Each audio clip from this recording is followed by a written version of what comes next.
Hello everybody. Sorry I haven't done a video in a little while. I've been a bit unwell, and you can probably still sort of hear from my voice that I've got a bit of a cold, so bear with me on this one. But and I wasn't sure if I was going to do a video about this, but I thought I would because this might help somebody out who picks up this camera, because I had to kind of learn a lot and work things out, and I want to pass that on to somebody else. It might help them, because I couldn't find any videos that went through how to get this camera working again if you manage to pick one up, and this is the Olympus AFL. So saw this in a charity shop.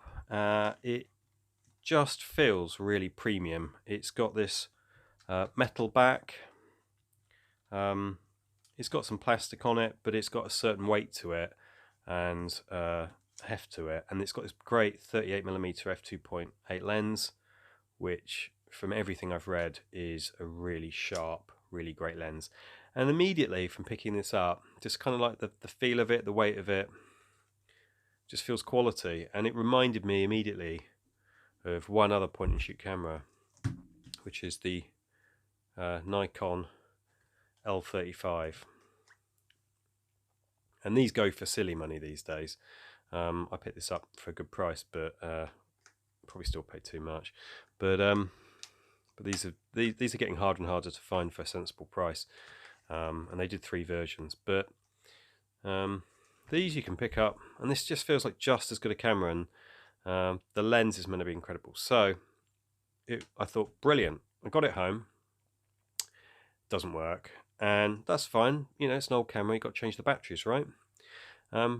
This camera, amazingly, they decided to put a lithium battery in. It was one of the first to have a lithium battery, and you had to send it back to Olympus when the battery ran out, and then they would change it for you and send it back to you, and it would involve a bit of soldering, which seems crazy. This came out, the AFL, Olympus AFL, came out in 1984. They realised their mistake, Olympus, so the AFL-S came out in 86, and that just takes normal batteries and you can change them yourself.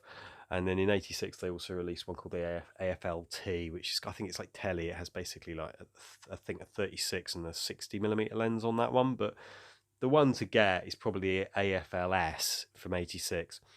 But this camera really is one of those cameras that's, if you can get it working, it's like getting one of these, but without paying the premium.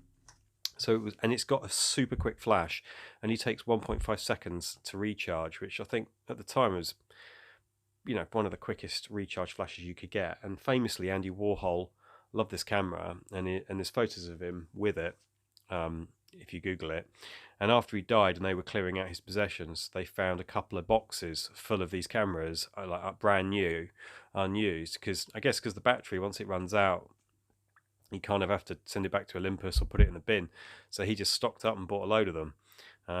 You can kind of understand why. So I didn't want to be defeated. I wanted to try and get this camera working again. And I tried to find out as much as I could, the scraps of information that there are online. And I worked out a few things. And I'm going to go through what to do to get this camera working again in case you pick one up. Because there aren't any videos out there that seem to cover it in the detail that's needed. Now, I will say right now, I got this camera powered back up. If I open the back, if you put a film in this, it powers up. I'll just show you here. There's a little tab just hidden here. If you pull down on that, it thinks there's a film in. Hang on, let me just do that. See if you can hear it beeping. And there's a little light that comes on. There, can you see that little light there? It's doing a little beeping sound, and there's a little light coming on. It's a bit too dark here to show you it. But anyway, so it has got power, but it must have some other electrical fault inside, which apparently can be quite common with this camera. That if you do manage to replace the battery, get it powered up, you kind of got a 50-50 chance you've got one of the ones that has some other electrical fault, which unfortunately this one does. But I've read about people who managed to change the battery over and work perfectly. So if I show you how to change the battery, then hopefully you're luckier than I am. But also, if you kind of think of something that I haven't thought of, please share in the comments. Okay, so the first thing is the battery goes in here, and there's one little screw, and you can take this off. It's a bit fiddly to get it off though, even when you take the screw out. So you can get these screwdrivers. These are like Japanese precision screwdrivers, worth every penny. They weren't that expensive, but what's quite nice is you turn the little rubber grip, and then when it reaches, sort of the maximum pressure, it won't thread the screw because the rubber will just move on the. Do you see what I mean? So you can't kind of over tighten. And the screw heads are designed for Japanese screws, so they're slightly different. So if I just take the screw out, what I'll do is I took lots of pictures as I was repairing this to show what the original battery looked like from the inside. So I'll have those come up so you can see. So taking the screw out there, if you can see there, and then I'm just going to pop that off. And that's pretty much similar to what you see when you open the thing up, but I'll bring some pictures up now that show you what it looked like. And what's inside is two batteries soldered together at both ends, that from endless searching on eBay you can't buy. And so I was kind of like, got the batteries out and realized I couldn't buy replacement. I didn't look like I could easily buy replacement batteries until I kind of worked things out. So I'm going to sort of undo my handiwork here because it didn't work in the end because there's some other electrical fault. But what you get is some wires. I'll take all this. So I've put electrical tape over the top to hold the wires down. And the reason why is you want your two black leads soldered together and then soldered basically onto that battery there, or with electrical tape holding down so it's making a connection. Okay? And then your red one, exactly the same. You've got two red wires, solder them together, and then that should be there. Now I can get the solder to stick to the metal of the battery, so I used electrical tape to hold it down, and it works and it powers it up. But as I say, there's some other fault with this camera, unfortunately. So if I pull these cables aside a bit and I just sort of tap this out.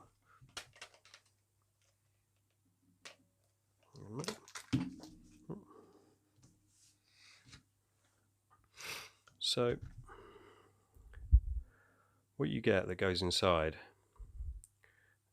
is, these are my replacement batteries, and they look exactly like and are the same voltage as the batteries that would have been in the camera. But you can't get these if you search for batteries like this, where it's two sort of separate batteries with a sort of weird metal thing that bridges them at the bottom.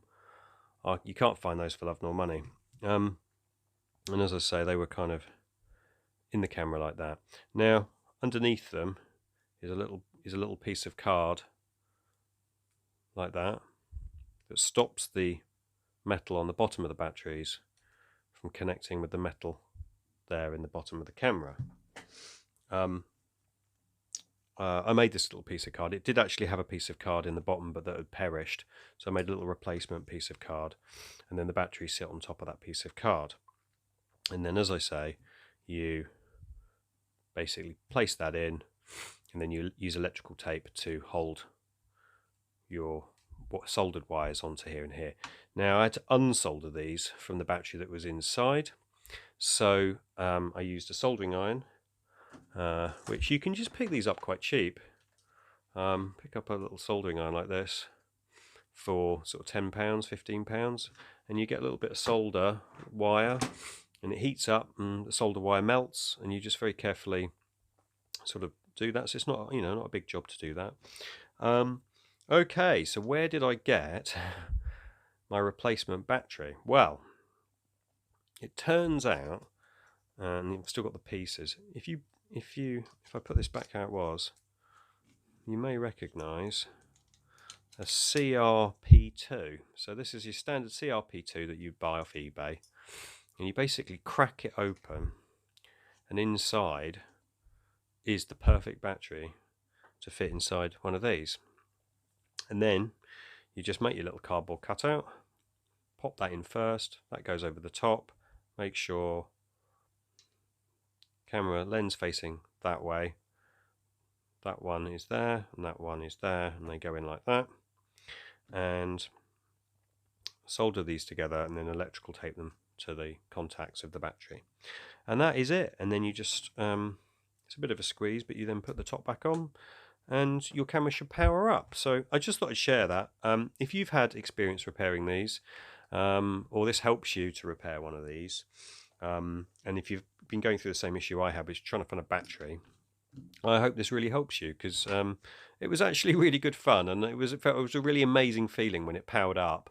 And I thought, I've done it. You know, this camera that's sat probably in a drawer since the mid 1980s is alive again. But it's a shame that the rest of the camera doesn't work, and maybe I can do something with the lens, harvest the lens off this camera, or if you've got any suggestions of anything I should try, then let me know in the comments.